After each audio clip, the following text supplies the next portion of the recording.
नमस्कार मित्रांनो. एमपीएससीने महाराष्ट्र घटक सेवा संयुक्त पूर्व परीक्षा 2026 संदर्भात आज एक शुद्धीपत्रक जाहीर केलं आहे. त्यानुसार सुरुवातीला परीक्षा ही सीबीटी पद्धतीने होणार होती, म्हणजेच ऑनलाईन पद्धतीने होणार होती, परंतु आता ती परीक्षा ऑफलाईन म्हणजेच OMR पद्धतीने होणार आहे. त्याचबरोबर परीक्षेच्या तारखा, अर्जाची मुदत आणि जिल्हा केंद्र निवडीबाबतही महत्त्वाचे बदल करण्यात आलेले आहेत. चला संपूर्ण माहिती एका मिनिटात पाहूया. सर्वात मोठा बदल म्हणजे सुरुवातीला परीक्षा ही सीबीटी ऑनलाईन पद्धतीने होणार होती, परंतु आता ती ऑफलाईन OMR पद्धतीने होणार आहे.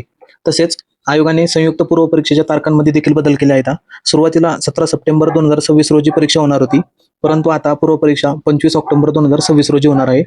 तसेच मुख्य परीक्षा ही 27 डिसेंबर 2026 रोजी होणार आहे.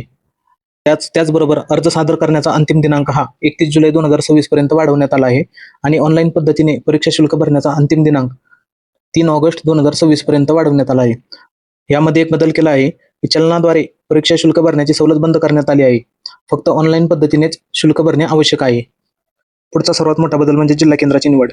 सुरुवातीला परीक्षा ही ऑनलाईन होणार असल्या कारणाने आयोगाने आपल्याला सेंटर निवडण्याचा ऑप्शन दिलेला नव्हता, परंतु आता ऑफलाईन परीक्षा होणार असल्या कारणाने राज्यातील 36 जिल्हा केंद्रांवरती ही परीक्षा घेण्यात येणार आहे. परंतु यामध्ये 2 प्रकारचे विद्यार्थी आहेत. सेंटर निवडण्यासाठी 2 प्रकारचे विद्यार्थी आहेत, नव्याने अर्ज भरणारे आणि ज्यांनी अगोदर फॉर्म भरला आहे असे. सुरुवातीला आपण नव्याने अर्ज करणाऱ्यांसाठी पाहून घेऊ. नव्याने अर्ज सादर करणाऱ्या उमेदवारांनी अर्ज सादर करताना जिल्हा केंद्राची निवड करणे आवश्यक आहे आणि ज्यांनी यापूर्वी अर्ज सादर केलेल्या उमेदवारांनी जिल्हा केंद्राची निवड कशी करायची याबद्दल त्यांनी माहिती दिली आहे. सुरुवातीला प्रोफाईलमध्ये जाऊन माय अकाउंटवरती क्लिक करायचं, त्यानंतर फ्यू या बटनावरती जाऊन सेंटर सिलेक्शन करायचं, त्यानंतर जिल्हा केंद्राची निवड करून अप्लाय आणि सबमिट या बटनावरती क्लिक करायचं.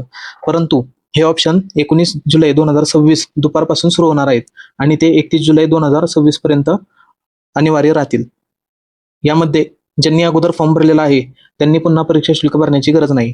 पुढचा महत्त्वाचा मुद्दा म्हणजे असा की एखाद्या जिल्हा केंद्रावर उमेदवारांना प्रवेश देण्याची क्षमता ओलांडली गेली तर ते जिल्हा केंद्र निवडलेल्या उमेदवाराची बैठक व्यवस्था जवळच्या दुसऱ्या जिल्हा केंद्रावरती करण्यात येईल. परंतु एखादा निवडलेला अथवा आयोगाने निश्चित केलेला जिल्हा किंवा केंद्र, परीक्षा उपकेंद्र यामध्ये बदल करण्याची विनंती कोणत्याही कारणास्तव मान्य केली जाणार नाही. तर मित्रांनो, एमपीएससी घटक संयुक्त पूर्व परीक्षा 2026 संदर्भातील हे सर्व महत्त्वाचे बदल होते.